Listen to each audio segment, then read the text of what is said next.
ifismall.ru. Арзану 10 лет. Дарим скидки до 50%.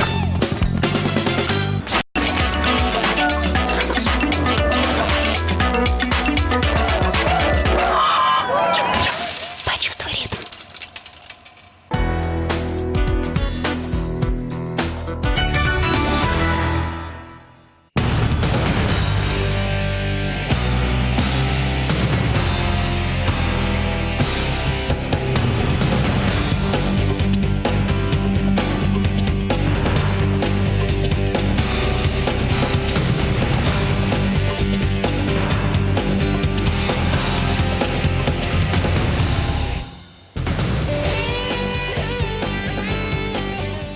Здравствуйте, в эфире программа о лучшей футбольной команде на планете Земля. А лучшая она, потому что наша. В эфире ФК Уфа, наша команда. Мы начинаем. По традиции, меня зовут Артем Кочешев, рядом со мной Жанна Байрашева. Ну а сейчас я представляю гостей нашей студии. Это руководитель пресс-службы футбольного клуба Уфа Сергей Николаевич Тыртышный. Здравствуйте, Сергей Николаевич. Здравствуйте. И Дмитрий Каретко, телерадиоведущий, человек, который немного разбирается в футболе. Человек, который вписал свое имя в историю башкирского футбола. Именно он комментировал вместе со мной матч Уфа-Атом, который мы выиграли 5-1. Ну а на самом деле первый вопрос, Сергей Николаевич, к вам. Здравствуйте, Артем. Здравствуйте, Дмитрий. Здравствуйте. Сергей Николаевич, очень большой ажиотаж вызвало заявление Шамиля Камиловича Газизова на нашей предыдущей программе, где он сказал, что в ближайшее время Уфу пополнит очень известный футболист. Очень много гадали, но давайте начнем с того, что на этой неделе японца Такафуми Акахоши подписали. А в чем вопрос? Вопрос еще не прозвучал, Сергей Николаевич. Вот после того, как Юсуки Сайто не заиграл, вам не кажется, что эксперименты с японцами – это опасное дело? Менталитет азиатского человека для России не очень подходит. Мне так кажется. У меня нет ответа. У вас нет ответа на этот вопрос? Ну, я не знаю, на самом деле, чем это закончится. Или Сайто и Акахоши – это разные истории? Давайте начнем с того, что, вот насколько я знаю, осенью наш Сайто в этот же клуб Погонь Шецени, он ездил на просмотр, и он туда не прошел. А Акахоши, там на сегодняшний день это была главная звезда этого клуба, у него свой фан-клуб и так далее и тому подобное. То есть и с ним там никто не хотел расставаться. Наверное, все-таки это игроки разного уровня. Нет, я не сомневаюсь, что футболист он классный, высокого уровня, но тот же Хонда, который играл в ЦСКА, тоже ведь классный футболист. Но он заскучал и очень долго хотел уехать из страны. Ну, давайте, знаете как, я отвечу так на ваш вопрос. У нас вообще, наверное, порядка 25 человек будет в заявке, учитывая, что башкирское спутниковое телевидение хочет показывать в том числе и матчи молодежных составов. То есть кто-то будет играть за молодежку. А Кахоши вы туда отправляете уже? Если вдруг получится, что он не будет проходить там, то я имею в виду в главную команду, то, наверное, эфир башкирского спутникового телевидения он украсит. Украсит японец. Да, своим участием. Сергей Николаевич, я все-таки продолжу первый вопрос с Артемом. Непосредственно, я вчера всю ночь не спала и волновалась, перейдет ли... Да, поэтому такой бенефис был в начале программы. Я всю ночь не спала и волновалась, перейдет ли Артур Видаль из Ювентуса в Манчестер Юнайтед или нет. А хочется волноваться об игроках Уфы. Соответственно, кому вы уже все-таки откроете эту тайну, кто будет этот чудо-игрок? Звездный новичок. Да, и когда болельщики узнают имя будущего кумира. Но я немножко зайду вперед, по слухам, опять-таки, в том же самом интернете, и ходят слухи, что станет Дмитрий Сычев. Правда ли это? Давайте, пусть сначала все произойдет, тогда я прокомментирую. Пока я ничего комментировать не буду. Что произойдет? Да. Как вот этот переход, там, пусть это будет там Артур, Дмитрий. А он уже остался, все в порядке. Я потом видите, уснула, зря не все спали. будет хорошо. То есть вы выбираете между Артуром и Дмитрием? Вау. Нет, давайте, давайте я не буду это комментировать, это событие. Пусть сначала произойдет переход. Интрига дня, но внимание, дорогие телезрители, вы поняли, да, что все-таки есть Либо Артур, либо вероятность Дмитрий. того, что слухи могут Каждый оказаться услышал правдой. то, что хотел Не услышать. исключено, что Артур Валикаев вернется в команду. Дима, а ты бы какого игрока хотел видеть в составе Уфы? В рамках разумного? Нет. Не, ну понятно, что... Thierry Henry на прошлой программе болельщики Слушай, я недавно видел один... с формулировкой «он мог бы раскрыться в составе футбольного клуба Уфа». Недавно видел один демотиватор, который забудоражил меня. Демотиватор, скажи, что это, не все знают. Ну, фотографию футболиста с прикольной подписью. Да, Это да, я тебе, да. наверное, Артем рассказал, потому что все это знают, а ты, судя по всему, не знал. И мне, видимо, Так тоже. вот, фотография Криштиану Роналду, и его спрашивают, Криштиану, скажите, пожалуйста, каково это играть в лучшем клубе на земле? И он отвечает: не знаю, ведь я не футболист Уфы. Конечно, хочется, чтобы бюджет футбольного клуба Уфа мог позволить себе человека, ну, как минимум, хотя бы находившегося в заявке той или иной команде на чемпионате мира по футболу, потому что это было бы действительно звездное приобретение. Что мы можем себе позволить? Я как человек, который абсолютно не разбирается в футболе, если бы точнее разбираюсь в футболе настолько же, насколько вы в бортничестве, Артем, я предположу, что, быть может, это когда-то звездный, нынче очень опытный и не самый дорогой футболист, игравший на территории стран бывшего СНГ. Кто это? Ну, вот Сергей Николаевич назвал два имени, либо Артур, либо Дмитрий. Возможно, Дмитрий Сычев. Я не знаю, почему именно его упомянули. Тем Но более, в что... интернете действительно ходят слухи именно вот об этом игроке. Вы знаете, Жанна, я на одном немецком спортивном сайте обнаружил следующую информацию. Скауты Уфы поехали смотреть на игру Мирослава Клозе. Насколько достоверна эта информация? Потому что в интернете можно писать все, что угодно. И только Сергей Николаевич периодически нам Мне кажется, комментирует все это дело. Я не буду это комментировать. Я не буду это комментировать. Давайте, я уже говорил по поводу вашего предыдущего вопроса. Пусть сначала произойдет переход тот или иной, а потом мы будем комментировать. Дмитрий, для вас у меня тоже есть вопрос. Ой, как здорово, Жанна. Я жду вашего вопроса, пожалуйста. Вам, как спортивному журналисту, и мнение какого бы коллеги хотелось выслушать относительно обновленного состава футбольного клуба Уфа? Василия Уткина, быть может, Георгия Черданцева, а может быть, вы хотели бы услышать ТТД, я новое слово, кстати, для себя узнала, игроков по результатам контрольных матчей от Александра Бубнова. Для тех, кто вдруг не знает, что такое ТДТ... Все знают, Жанна. ТТД. Давайте позволим Дмитрию Тактика, ответить. технические действия. Да, они А у самые. меня только 3 фамилии на выбор, да? Нет. это Ну, как во-первых, варианты. смотрите, во-первых, я не считаю себя спортивным журналистом, хотя почему-то вы меня постоянно им представляете. А если... Ну, я не знаю, почему Сергей Николаевич так получается. Может быть, видимо. потому что вы комментируете футбол периодически? Раз в год это случается, и, к счастью для меня... это Перестаньте комментировать, и вас не будут называть Вы спортивным знаете, Артем, журналистом. когда звонки свыше Все перестанут понятно. поступать, Давайте да, и так к далее. вопросу все-таки. К вопросу, ну, лично мне очень интересно мнение Юрия Розного, потому что человек, который, на мой взгляд, является Пушкиным в спортивной журналистике, вот этот очень богатый живой язык, и даже если человек не знает, а какие команды встречаются, он в любом случае, его фантазия поможет ему, ну, я не знаю, додумать, что ли, ситуацию, как она произойдет. Василий Уткин, как мне кажется, он перебарщивает с пристрастием к животным домашним, к енотам там и так далее. Но для тех, кто, возможно, читает его твиттер, Георгий Черданцев, да, безусловно, интересен мне. Бубнов, ну, это шоумен, это, знаешь, Бубнов это наш... То есть нет, у нас есть Сергей Тыртышный, а у них есть Бубнов. Правда, Сергей Николаевич ничего не комментирует, а тот комментирует очень ярко. Причем Небольшая разница. не выбирая слов на самом-то деле. Вот, это, надеюсь, ответ на ваш вопрос, Жанна. Ну, конечно, Артем, мне всегда интересно послушать ваше мнение. Спасибо, Дмитрий. А сейчас я предлагаю перейти к следующей теме и посмотреть первый сюжет нашей программе. Футбольный клуб Уфа презентовал форму на новый сезон. Давайте посмотрим, как это было. Встречают, как известно, по одежке. Футбольный клуб Уфа в наступающий сезон войдет с новой формой. Команда представила, как будут выглядеть футболисты в матчах премьер-лиги. Игроки Уфы находятся на сборах, поэтому форму примерили представительницы женского коллектива Наталья Самигуллина, Алия Хусаинова и Алия Мухамедшина. На суд общественности были вынесены 3 комплекта – домашний, гостевой и запасной. Больше других болельщикам-журналистам понравился белый комплект. На нем лучше, чем на красном, видна главная изюминка новой экипировки. Это изображение куницы на футболке. Конечно, очень понравилось, особенно белая, которая сейчас на мне. Хотим тоже к себе такую бы форму, не отказались бы.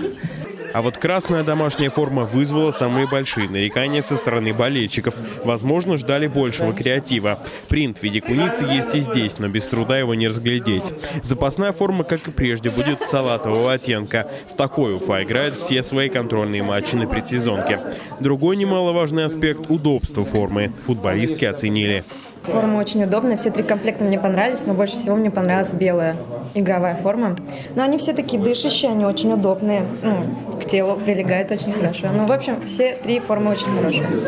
Вообще, эта презентация устроена исключительно для журналистов. То есть форма пришла к нам. У нас вообще в этом году все неожиданно. Неожиданно вышли в премьер-лигу, неожиданно пришла форма перед самым сезоном. Вот мы решили презентовать, как видите, 3 видов. Появилась куница, мы все-таки отходим ближе к гербу города. Как бы то ни было, презентация формы само по себе историческое событие. Еще никогда прежде не было в истории башкирского футбола мероприятия такого формата. Новая форма футбольного клуба Уфа, как и моя соведущая Жанна, в общем, не оставила никого равнодушным. Сергей Николаевич, вот как вам кажется, в чем причина такой реакции? И далеко не все комментарии были позитивные. Вот вы как оцениваете новую форму ФК Уфа? Начнем с того, что мы сейчас находимся совершенно на другом уровне. Мы интересны всем. Там появился ли новый ведущий в кадре, это уже как бы повод для того, чтобы обсуждать. Новые формы, это опять мега повод, чтобы обсуждать. А я, кстати, хочу вернуться к вашему прошлому вопросу по поводу мнения комментаторов. Вот 22 августа сюда как раз приедет Василий Уткин, вы сможете спросить его мнение относительно футбольного клуба Уфа. Ему интересен наш регион, ему интересно, как футбол влился в инфраструктуру всей республики. Я думаю, его мнение как раз и будет интересно. А все остальное тут... По поводу формы, вот мне звонили наши коллеги с футбольной национальной лиги, и по их мнению, у нас на сегодняшний день лучшая форма в России. Вот это мнение было, пусть профессиональных пиарщиков, журналистов, а все остальное там кому-то понравилось, кому-то не понравилось, кому-то не нравится фирма, кто-то хочет сам вложиться там, и купить форму нам, видимо, потому что они обсуждают, что их не устраивает наш технический спонсор. Мне понравилось все. Мне понравились девочки с футбольной команды Уфа, которые все это анонсировали и выступали в роли моделей. Я думаю, получилось неплохое мероприятие. То есть хотите ли вы сказать, что совершенно с другими мерками нынче подходит к футбольному клубу Уфа, нежели когда мы играли в финал? Да, конечно, Артем. Тут без слов. У нас сегодня в эфире вашей программы сидят звезды, такие как... Операторы. Жанна, операторы, режиссер звезды. Дмитрий.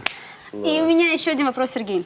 После перехода Хамеса Родригеса в Реал Мадрид, Реал заработал на продаже джерси с его фамилией 26 миллионов евро. А как идут продажи у футбольного клуба Уфы, формы ее, соответственно, новой, и где болельщики могут, собственно, ее купить? Форма у нас еще в продажу не поступила. Я думаю, некоторые СМИ уже сообщили иные названия магазина нашего, его адрес. Я думаю, что это будет еще один повод обсудить само место, где будет находиться магазин, где будет эта форма продаваться. Скорее всего, это опять вызовет определенный ажиотаж. Неудобно, почему он именно на аграрном, почему не перенесли его на центральный рынок и так далее. Но это уже не важно. Важно, что форма будет продаваться. Сейчас она поступила уже. Еще очень важен, наверное, ценовой диапазон немного понять. И сумеем ли мы заработать 26 миллионов евро? И будет ли эсочка для Жанны? Дмитрий, спасибо тебе большое. Или XXL-очка для меня, да? Ну, я думаю, даже больше. Я думаю, мы попытаемся заработать на всем, на чем только можно. Там, на то есть есть такая телевизионных правах, на форме, Мы будем на гордиться, если значках, это получится. на продаже молодых футболистов, на их покупке. То есть купили дешевле, продали дороже, на всем. То есть, это бизнес. Дима, еще одна очень важная тема. Я тебе хочу как телеведущему задать вопрос. Не предлагали ли тебе работу на ФК Уфа ТВ, о создании которого не так давно заявил Шамиль Камилович Газизов, генеральный директор клуба? Ты знаешь, Артем, мне кажется, я до столь высокого уровня еще не дорос. Нет, я Диме предлагал 20 минут назад, он скромничает. Я сказал, он говорит, что в нескольких местах пытается там концы с концами сводить, где-то там зарплата чуть побольше, где-то поменьше. Я ему сказал, вот будешь на ФК Уфа ТВ, и наконец-то ты раскроешься действительно как личность. Дим, ты готов? Он со мной согласился, но... Я просто хотел прокомментировать слова Сергея Николаевича. Он говорит ровно столько же, сколько и дышит. Сергей Николаевич, спасибо вам большое за то, что прилагаете усилия к моему светлому будущему. Артем, ты знаешь, я же дилетант в деле футбола. Для того, чтобы разбираться в футболе, необходимо постоянно быть в материале. Как это, например, делаешь ты или Сергей Николаевич, но это вообще его, в принципе, профессия. Жанна, она ночью не спит. Жанна, она знает, кто такой Хамес Родригес. И сколько на нем зарабатывает. Сколько на нем зарабатывает, Я это знала сегодня ночью, опять-таки, я же не спала. Да, Жанночка, это здорово. Я, наверное, к сожалению, к большому, к своему Сергей Николаевич. Простите, не вижу себя на ФК Уфа ТВ. Но вообще Сергей Николаевич меня сегодня обескуражил информация о том, что, например, канал футбольного клуба «Спартак» набирает по 70 тысяч просмотров за одно видео. Но «Спартак». Нет, это я не так сказал. Так, я сказал, что трансляции на YouTube, их канал на YouTube, трансляции молодежного состава, матчи молодежного состава 70 тысяч собирают. Ничего себе. То есть не отдельно взятый сюжет, а прямые трансляции молодежки. Ну да, как 2 города Бирска. А у нас миллионный город. Ну ладно, это к вопросу о том, я не знаю, насколько перспективно, если честно, вот это направление деятельности футбольного клуба Уфа. Наверное, да, будут зрители, как минимум 3. Сергей Николаевич, Артем и Жанна, потому что Жанне тоже придется правильно смотреть. понимаю, что ты сомневаешься в большой аудитории канала? Ну, я думаю, что я ясно дал понять это. Хорошо. Тогда Сергей Николаевич вопрос. Тут ситуация такая, что на сегодняшний день он лицо другого канала. Это было бы просто некрасиво сейчас ему. Нет, но мы дадим при вам всех возможность, сказать в эфире БСТ, что я хочу уйти. Я думаю, это некорректный вопрос был. Дмитрий в этом деле молодец, очень корректный он человек. Я очень корректный. Сергей Николаевич, а что, собственно, будет показываться по футбольному клубу Уфа ТВ и в каких кабельных сетях его можно будет посмотреть? Тогда мы выслушаем Пока вашу точку мы зрения. вроде бы предварительно договорились с телеканалом СТВ, мы будем давать ежедневный 15-минутный эфир с повторами. То есть в 12, в 3, в 6, в 9 вечера, и вот так целые сутки будет крутиться. Но это ни в коем разе там не конкуренция новостям БСТ. То есть мы с удовольствием возьмем какой-то ваш новостейный сюжет, отдадим свои какие-то лучшие Вопрос, сюжеты. дадут ли вот эти ребята вам эти новостейные сюжеты, Сергей Николаевич? Я думаю, дадут, потому что здесь совсем другой контент. Речь Это идет не о ФНЛ. полноценном канале вот с круглосуточным вещанием. Вот. Нет, пока давайте начнем с малого. Ну, на сегодняшний день клубное телевидение – это правило хорошего тона для любого клуба. По-моему, сегодня не буду озвучивать, это лишь один клуб РФПЛ не имеет своего телевидения. Все равно все хуже оно или лучше. Там есть более крутые, раскрученные каналы, там тот же «Спартак» ТВ, Рубин ТВ, которые имеют круглосуточное вещание. Давайте продолжим. Вопрос. Ждут ли болельщиков еще какие-то мероприятия перед началом сезона? Была уже представлена форма, было много чего. Еще что-то будет? Какие-то мероприятия непосредственно с игрой не связаны? Наверное, что-то мы предложим, какое-то мероприятие перед началом, непосредственно началом матча. И если у нас все-таки получится, мы, наверное, сделаем представление команды. Если оно у нас получится. Тут есть определенные вопросы. Команда у нас фактически едет из-за рубежа. Сюда приезжают люди с семьями, надо всех устроить, надо успеть снять квартиру. Мы постараемся успеть, наверное, представим футболистов. По крайней мере, как сказал руководство клуба нам, готовьте, а там посмотрим, получится или нет. Каким образом вы планируете данное мероприятие? Представление как проходит обычно? Обычно, берет, арендуется какой-то большой зал. Это совсем издалека. Просто игрокам вручаются футболки. А сейчас я предлагаю посмотреть очередной сюжет о том, чем, собственно, сейчас занимается футбольный клуб Уфа. Сюжет о тех контрольных матчах, которые Уфа провела в Сербии. Уже в начале учебно-тренировочного сбора в Сербии Уфа задала сумасшедший темп.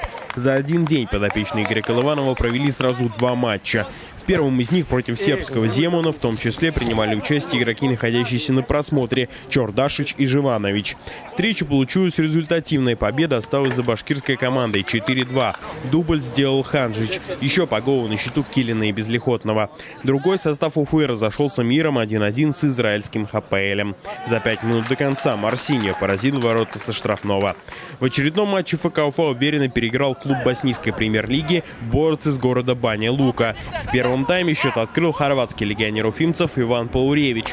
На 70-й минуте свой очередной гол за Уфу забил Вагиз Галиуллин. Спустя несколько минут за стычку с нападающим соперника с поля был удален центральный защитник Уфы Дмитрий Верховцов. Тем не менее, численное преимущество не помогло Борцу. Победа уфимцев 2-0. А теперь давайте поговорим о первом матче Уфы в премьер-лиге против Краснодарской Кубани. Дмитрий, на ваш взгляд, насколько сильный соперник нас ожидает? Вы знаете, я счастлив от того, что первый матч наша команда играет не против Гранда, ни Спартак, ни Динамо, ни Локомотив, ни Зенит. Ну и Краснодарская Кубань – это не тот клуб, о котором можно говорить, что нам повезло, ребят. Вообще, Сергей Николаевич в приватной беседе опять же заметил, в премьер-лиге априори не может быть слабых команд. И даже да, если... мы в топ-16 входим. Здесь не будет слабых команд. Конечно, конечно. Более того, я просто не представляю, с Кубанью-то мы играем в гостях, а затем первый гостевой с «Динамо», если не ошибаюсь, да? Домашний. Домашний, да. И я просто не представляю, как наш стадион «Динамо», на котором нынче около 6 тысяч мест, будет принимать всех желающих. Сергей Николаевич, опять же, я не знаю, может быть, озвучил. Он не будет принимать всех желающих, в том-то и проблема. Да, но я вот сегодня как раз тоже ночью смотрел видео Сергей Николаевич, мне кажется, вы что-то... со стадиона Тульского Арсенала, где у них открыли продажу билетов, у них вообще 20-тысячных, та же самая лига, что и у нас. И вот там 2,5 часа билеты продавали, смели все. Надо понять, что мы входим в топ-16, здесь слабых команд просто не будет. Я еще раз повторяю. Да, Артем, помните, один ведущий кричал: мы в премьер-лиге, ребята. Кто был вот этот парень? Ну ладно, неважно. У меня такой вопрос, Сергей Николаевич. У меня посерьезнее вопрос. Игорь Колыванов не так давно в интервью одному спортивному изданию сказал, что он, в принципе, определился с составом на сезон, именно он сказал.